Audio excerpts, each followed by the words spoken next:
Do you find yourself judging people? Do you find yourself passing judgment a lot? What if it's the actual thing that can trigger you into manifesting your every desire? We're going to unpack this and more today on another episode of 50 Shades of Shilamida. For today's episode, I'm going to do something a little different with you guys. I have a best-selling book that's called From Food Stamps to First Class that I had recorded on Audible, but I actually never released it on Audible. And the other day, I got an intuitive hit to share some of my favorite chapters. So that's what we're going to do today. Today is chapter 5, and it's all about perception and the perception of what other people have and don't have and how that relates to what we have and don't have in our lives.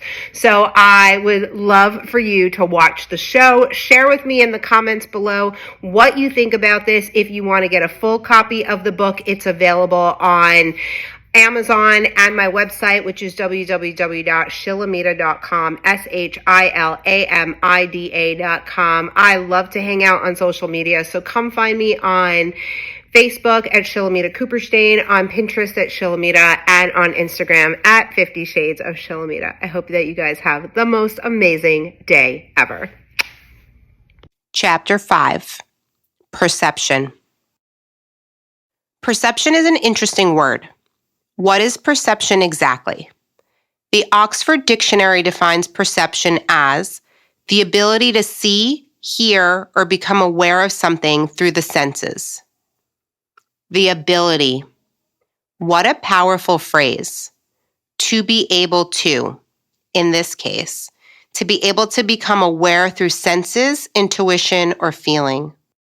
But what the definition is missing is what that sense is based on.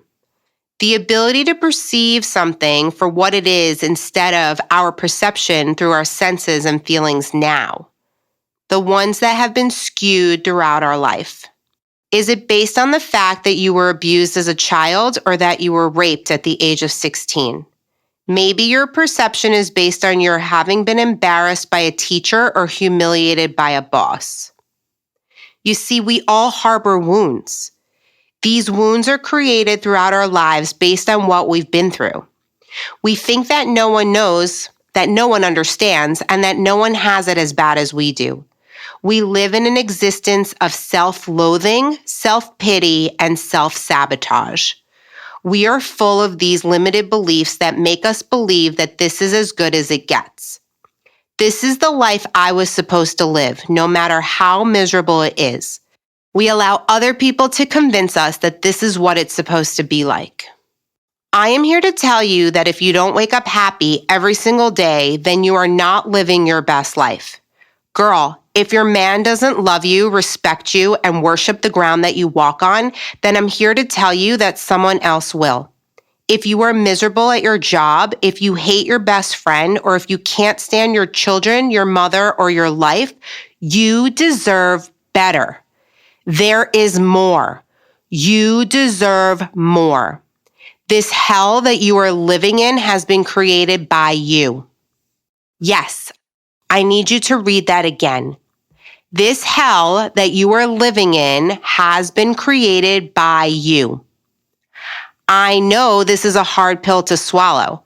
I know this is where I may lose you if you've already doubted me. But hold on and try to be open. Try to understand what I am saying is true. Remember, I came out on the other side.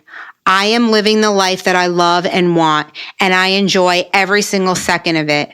I no longer live in anxiety and fear.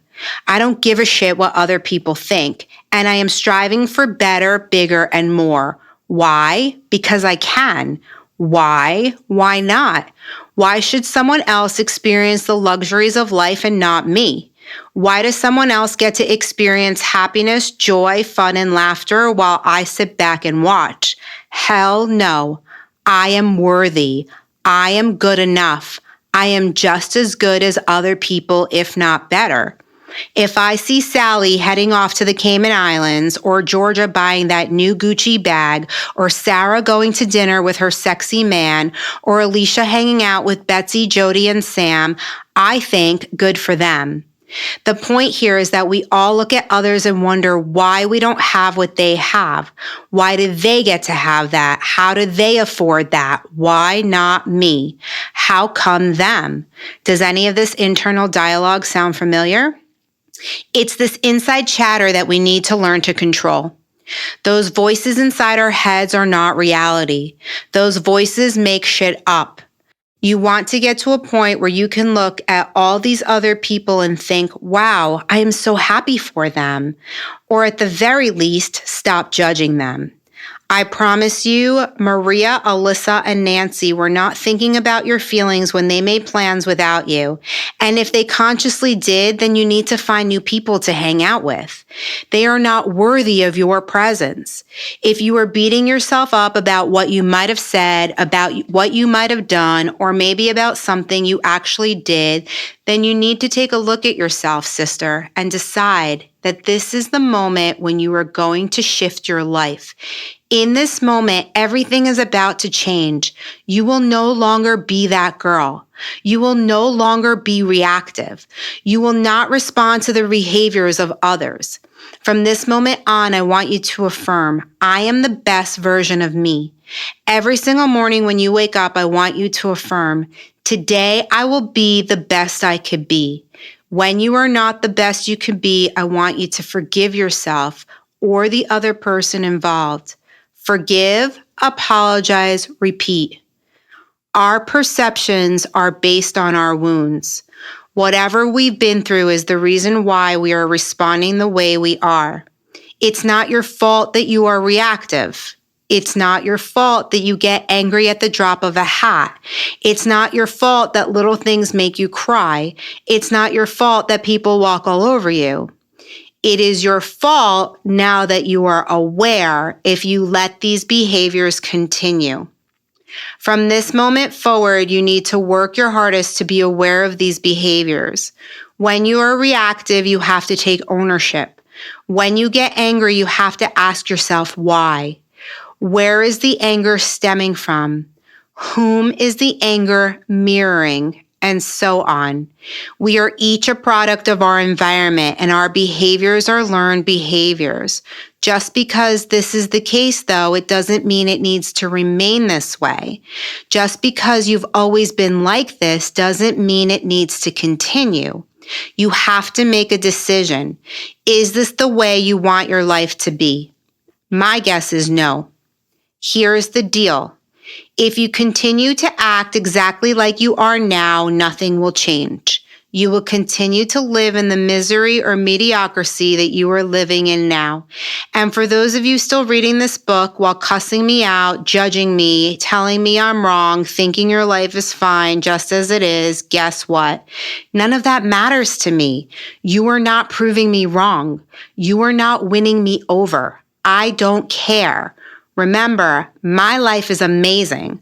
I am writing this chapter on the beaches of Cancun in a private cabana with valet service.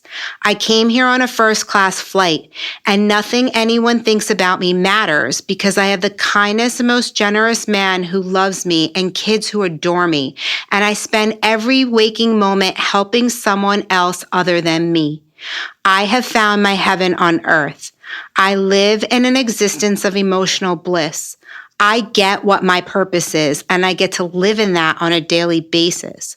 I wake up appreciating every moment, even the bad ones. There's nothing that can happen at this point that I don't understand from a spiritual level. I'm sharing this with you so that you get into that same mindset to make massive shifts and changes happen for you. I have put in the work every single day for the last 16 years of my life. Well, maybe not every day in the beginning, but I can guarantee you that I do now. I reflect, I take ownership, and I have devoted my life to showing you how to do the same. So if you don't want to listen to me, that's okay. If you think I'm full of shit, that's okay too, because that is your perception, that is your denial, and that is the reason why you will continue to live in the hell that you do. Because it's easier to judge, make shit up, and make excuses than it is to look at yourself and say, why am I like this and how do I change it? Believe me when I tell you, I used to be an asshole. My favorite part about being in a sorority was hazing other people. But that was all before I learned how to heal myself. It wasn't until I started mending my wounds that I became kind and compassionate. I understand that people do fucked up things because of what they've been through. That is why I'm able to find forgiveness for them. This does not happen overnight. It is a practice. It is a discipline. From a former 255-pound woman, I could tell you the word discipline was far outside my vocabulary, but I did eventually acquire discipline. I retrained my mind to think that I am a very disciplined individual. I am grateful for strength. I am grateful for willpower, and I am grateful for discipline. A lot. I keep myself in a strong-minded outlook. Otherwise, I will eventually eat my way back to becoming the obese young woman I hated. When my third son was born, I had a really hard time bouncing back. I'd had a traumatic birthing experience that led me into postpartum depression. I had fallen away from my dietary restrictions during my pregnancy and had a really hard time getting back to my usual routine. When I decided to stop breastfeeding, my lover Benjamin and I decided to take a trip together. I needed time to regroup. I needed to dress up and feel beautiful inside and out. I needed to listen to audiobooks to give myself some pep in my step and some motivation. While we were away, I was sitting on the balcony listening to a self-help book, and in that moment, I decided to make the commitment to put myself first. I decided to take care of myself, to commit to my gluten-free, dairy-free lifestyle, to commit to going to yoga classes 2 to 3 times a week, and to really focus on not reacting. And that is exactly what I did. I made the goals small and achievable. The dietary restrictions were not restrictions. It was a lifestyle that I needed to get back to. Attending yoga classes 2 times a week was totally doable. In my poverty mindset, where I was always in a state of lack, concentrating only on what I didn't have and envying those around me who had more, 3 classes a week was a bargain, so I pushed to get a deal. Talking nice to myself became a practice, and it was through expressing gratitude every day that a difference was made. So the next time you feel your blood boil or you catch yourself judging someone, take a moment to think about where this perception is coming from. Is this the real you? Or is this the you that is the result of your learning and conditioning? Can you take a few deep breaths and revisit this issue? Let's actually do it right now. Inhale through your nose and count 2, 3, 4. Now exhale 2, 3, 4. Repeat. Inhale. Exhale. Inhale 2, 3, 4. Exhale 2, 3, 4. When we learn to breathe properly, we learn to control our emotions. In this game of life, the only thing we can control are our emotions and reactions. That's it. We can't control our mothers, husbands, children, or bosses, but we can control the way we act and respond to them all. I am grateful for breath. I am grateful I can take a moment to process anything that comes my way. I am grateful I have goals. I am grateful I am motivated. I am grateful I am determined.